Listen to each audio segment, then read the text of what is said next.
Hello, and welcome to JISH Learn English podcast, the podcast where we talk about interesting topics to help you learn English in a fun and easy way. I'm Shaelyn. And I'm Jim. Today we're diving into a topic that I think everyone can relate to, our attention spans. Exactly. Be honest. Have you ever tried to read a book, but then you check your phone, then you watch a video, and then you forget all about the book? That sounds a lot like me. You're not alone, Jim, and neither are our listeners.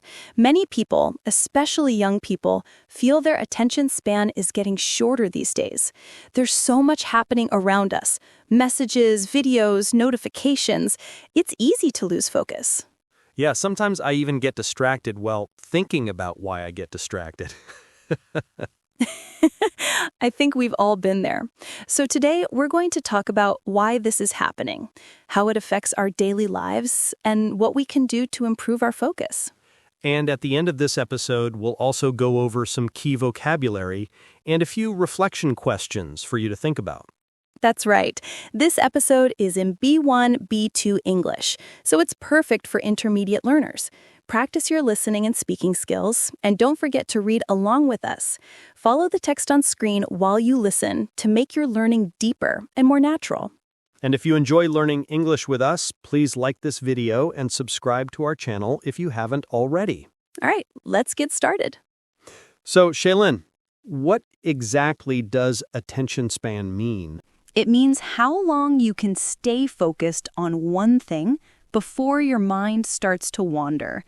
For example, if you can read a book for 30 minutes without checking your phone, that's your attention span. Mine's probably about 5 minutes. I'm dead. That's okay, Jim. And you're not alone. So many people today feel the same. We live in a world that constantly pulls our attention in every direction. Even when we want to focus, something always tries to grab us. Yeah, I feel that every day. Sometimes I open my phone to reply to one message, and suddenly I'm watching a video about penguins or scrolling through memes. 10 minutes gone, just like that. That's so true. And it's not just you. It happens to almost all of us. But let's think about why. Why has it become so hard for people today to stay focused? Yeah, because it's not that we've become lazy or anything. There must be real reasons behind it. Exactly. I can think of a few big ones. All right, let's hear them. First, our phones and apps are designed to steal our attention. Every time your phone buzzes or you see a new notification, your brain gets a small reward. It releases something called dopamine, the good feel chemical. It makes you want to check again and again. It's like your phone is quietly training your brain to stay restless. That explains a lot. Sometimes I unlock my phone without even knowing why. It's almost automatic. Exactly. That's the first reason. Our technology is designed to keep us hooked. The second reason is something people call FOMO, the fear of missing out. When you put your phone down, you start wondering, what if I miss something important? What if someone needs me? So even if nothing's happening, that little fear makes you keep checking. Oh yeah, I totally get that. Last weekend, I tried to take a phone-free day. I lasted maybe 1 hour. I kept thinking, what if someone texted me? But when I finally checked, nothing, just a few random messages. That's such a common story. The truth is, we've trained ourselves to feel uncomfortable in silence. And that brings me to the third reason. We're always busy. Our minds are never still. We jump from one thing to another, from emails to videos, from chatting to scrolling. We fill every tiny gap in our day. Yeah, like when you're waiting in line or even brushing your teeth, the phone's right there. We don't allow our minds to just rest. Exactly. But our brains need quiet time to think, to reflect, to breathe. Without that, our attention becomes scattered. So true. And what's the fourth reason? The fourth one is about our culture. These days, we value speed over depth. Everything has to be quick. Fast food, fast delivery, short videos. We've gotten used to instant results. If something takes time or feels slow, we lose patience. Yeah, I've noticed that in myself, too. I used to enjoy reading long stories or learning something new, but now if I don't get it fast, I move on to something else. Same here. I once tried to watch a long documentary, and after just 10 minutes, I felt the urge to check my messages. It's like my brain wanted a snack, not a meal. That's such a good way to say it. We've become snack thinkers, always taking little bites of information, never sitting down for a full, focused meal. Exactly. So when we put it all together, our phone's design, our fear of missing out, our nonstop busyness, and our fast-paced culture, it's easy to see why our attention feels shorter than before. Yeah. It's not that we're weak, it's just the world around us keeps training our minds to jump instead of stay. That's beautifully said. But here's the good part. Attention isn't lost forever. It's just like a muscle that's been resting. With a little care, patience, and awareness, we can make it strong again. And that's really encouraging because it means we can take back control, one small, mindful step at a time. So, we've talked about why our attention spans are getting shorter, but now comes the big question. Why does it really matter? What are we actually losing when we can't focus anymore? That's a great question, because it's not just about being distracted, right? It affects everything: how we think, how we feel, how we connect, even how we create. Exactly. Let's start with thinking and learning. When we focus deeply, our brain gets stronger. That's when we understand things better, solve problems, and remember what we learn. It's like exercise. The more we focus, the more powerful our brain becomes. Yeah, but when our attention keeps jumping, our learning gets shallow. I remember when I was trying to learn Spanish. I'd study for a few minutes, check my phone, then go back. After weeks, I realized I wasn't really improving at all. I know that feeling. When I started learning piano, I used to get distracted too. I'd play a little, then reply to messages. At the end of the day, I felt busy, but I wasn't really growing. That's our first reason. We lose depth in our learning and thinking. The second reason is emotional. When we're always distracted, we don't really feel our emotions. If we're sad or stressed, we grab our phones and scroll. We feel better for a few minutes, but those feelings don't go away. They just hide under the surface. That's so true. Sometimes we avoid our emotions because we don't want to face them. But when we sit quietly, even for a few minutes, we begin to understand what's really happening inside us. So the second thing we lose is our emotional connection with ourselves. And then there's the third one, our relationships. Have you ever been in a conversation where the other person keeps checking their phone? Oh, yes. And sometimes I'm that person. Me too. But seriously, real connection happens when we listen, when we look someone in the eyes and give them our full attention. Without that, even close relationships can start to feel distant. Right. When we give someone our full attention, we're not just listening, we're showing them that they matter. Without focus, even love can feel a little bit weaker. That's powerful. And the fourth one is something people don't expect: boredom. Yes, boredom. Everyone tries to avoid it, but boredom can actually be good for us. When we're bored, our mind finally has space to wander. That's when creativity begins. I remember one long train ride, no Wi-Fi, no signal, nothing to do. At first, I felt restless, but after a while, new ideas started to appear. I even came up with a podcast topic that day. That's a perfect example. But now, whenever we're bored, waiting in line, sitting alone, we grab our phones. We never give our minds time to rest or imagine. Exactly. And that's what we're really losing. When we lose focus, we lose the ability to think deeply, to feel deeply, to connect deeply, and to create freely. But the good thing is, once we become aware of it, we can begin to change, gently, one quiet moment at a time. Yeah, that did sound a bit dramatic. But here's the good news. We can actually train our brains to focus again. It's like going to the gym, but for your mind. Exactly. Our attention isn't broken, it's just out of practice. But the great thing is, it can be rebuilt step by step. Let's talk about a few small things we can all try to bring it back. My favorite one is phone-free time. Just pick one small moment in your day, maybe during breakfast or the first 30 minutes after you wake up, and don't touch your phone. Leave it in another room if you can.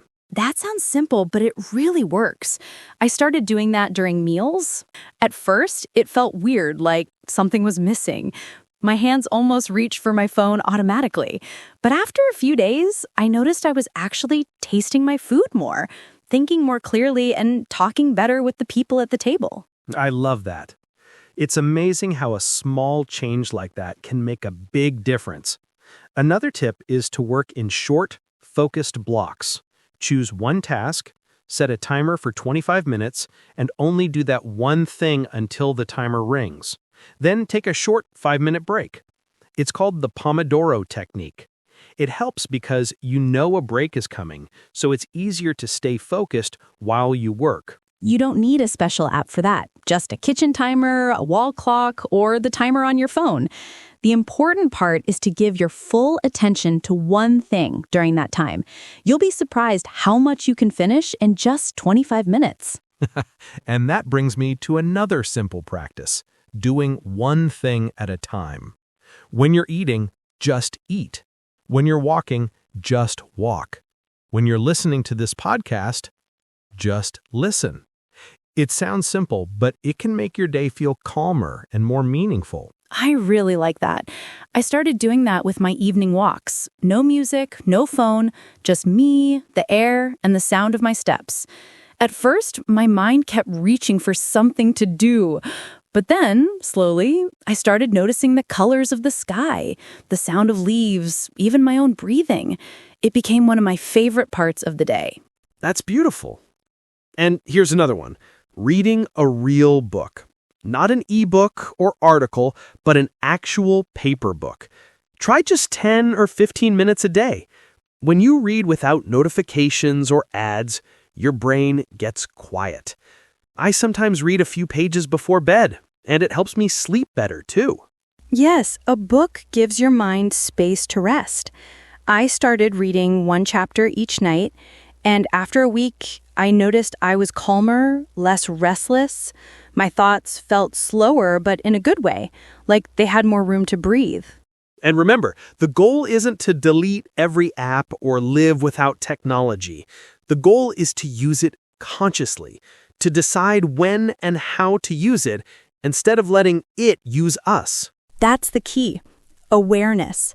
Little steps can create big change. Maybe start with one phone-free meal a day or one 5-minute focus block. After a week or two, you'll start noticing small but powerful changes. You'll feel calmer, remember things better, and maybe even enjoy simple moments more. Step by step, we can rebuild our focus and enjoy life more deeply again. Exactly. Small steps, big change. And before we wrap up, let's take a quiet moment to think about what we learned today. We talked about how technology and constant multitasking can slowly shorten our attention span, often without us even realizing it. But with a bit of awareness and simple daily habits, we can start to take our focus back, one mindful moment at a time. Right. And when that happens, it doesn't just affect our focus. It touches every part of our lives, how we learn, how we work, and even how we connect with the people we care about. That's true. But the good news is we can get our focus back. Our minds can learn again. We just need small, quiet moments during the day. Things like having phone-free time, working in short focus sessions, doing one thing at a time, and reading a few pages of a real book. These small habits can help us slow down, think more clearly, and enjoy life a little more. Beautifully said. Now, before we finish, let's quickly learn 10 useful words and phrases from today's episode so you can understand and talk about this topic more easily in your own conversations. Yeah, and you can repeat after us if you want. It's a great way to practice your pronunciation. The first one is attention span. It means how long you can stay focused on one thing before your mind starts to wander. For example, my attention span is short. I can't even finish a movie without checking my phone. Yeah. Oh, same here sometimes. The next one is multitasking. That's when you try to do more than one thing at the same time, like eating breakfast while replying to emails. Yeah, and that often makes us slower, not faster. Another word is focus. When you focus, you give your full attention to something. For example, I turn off my phone when I study so I can really focus. Yeah, but it's not always easy, right? Because there are so many distractions, things that take our attention away, like messages, notifications, or that one cute dog video you didn't plan to watch. True. We also talked about dopamine. It's a chemical in your brain that makes you feel happy or excited. Every time you get a new message or a like, your brain gives you a tiny yay feeling. That connects to FOMO, which means fear of missing out. It's that feeling when you want to check what's happening online because you're afraid of missing something fun or important. Right. And when we stop chasing those quick rewards, we can start doing deep work. That means focusing deeply on one important thing like writing, reading, or studying for a longer time without distractions. Yeah, and for that we need conscious use of technology. That just means we decide when and how to use our phone instead of grabbing it every few minutes. Exactly. And sometimes we just need to recharge, to rest our mind, take a short walk, or enjoy some quiet time. Just like we charge our phones, we also need to charge our brains. I love that. And the last one is mind wandering. That's when your thoughts drift away from what you're doing, like when you're in a meeting, but suddenly thinking about dinner. Happens to everyone. So we've talked about 10 words today. Attention span, multitasking, focus, distraction, dopamine, FOMO, deep work, conscious use, recharge, and mind wandering. Try to use a few of them today, maybe when you talk about your day or your study habits. That's the best way to remember new words, by using them in real life. Before we say goodbye, let's take a moment to reflect together. Here are a few simple questions for you to think about. First, how long can you usually focus on one thing before your mind starts to wander? Second, when was the last time you had a quiet, phone-free moment? Maybe while reading, walking, or just thinking. And third, what small habit could you try this week to help your brain focus better? Maybe no phone during breakfast or reading for 10 minutes before bed. Your answers don't have to be perfect. Just thinking about these questions is already a great step. Remember, your attention span isn't broken. It just needs some rest, care, and gentle training. Like a muscle, it gets stronger when you use it with attention. So be kind to your mind, take a deep breath, slow down, and start again, one small step at a time. We're really proud of you for listening, learning, and giving your time to grow. And if there's a topic you'd like us to talk about in a future episode, share it in the comments. We'd love to hear your ideas. And if you enjoyed learning English with us today, please like this video and subscribe to our channel if you haven't already. Thanks for spending your time and your attention with us today. This is JISH Learn English podcast, reminding you that small focus creates big change. See you in the next episode, friends.